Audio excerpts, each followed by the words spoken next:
May mga pangarap tayong sinisimulan nang hindi pa natin alam kung saan hahantong. Hindi lahat madali, pero bawat hakbang may dahilan. Nang makita ko siya, parang nakita ko ang sarili ko noon. Ang takot, ang pag-asa, at ang pangarap na tahimik na humuhubog sa bawat araw.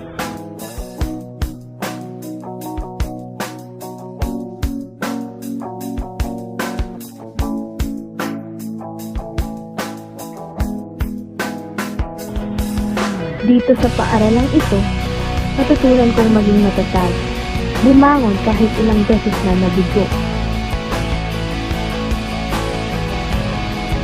Mas mahalaga ang tumulong kaysa mauna. Mas mahalaga ang malasakit kaysa pagmamadali.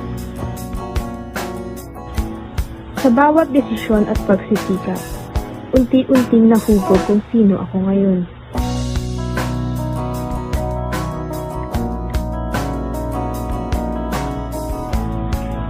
Ngayon, malinaw na sa akin kung bakit mahalaga ang bawat karanasan noon.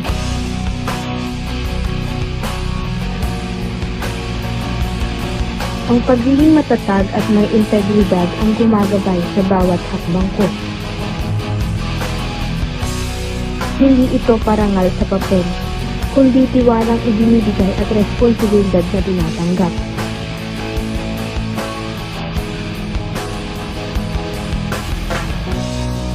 Nang makita ko siyang nagsisimula, napagtanto ko na ang bawat hirap ko noon ay may pinatunguhan. Hindi ko binalikan ang lugar na ito para balikan ang hirap.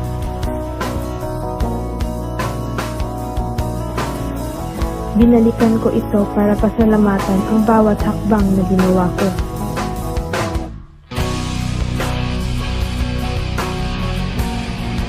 Ang dating pangarap, ngayon ay bahagi na ng kung sino ako.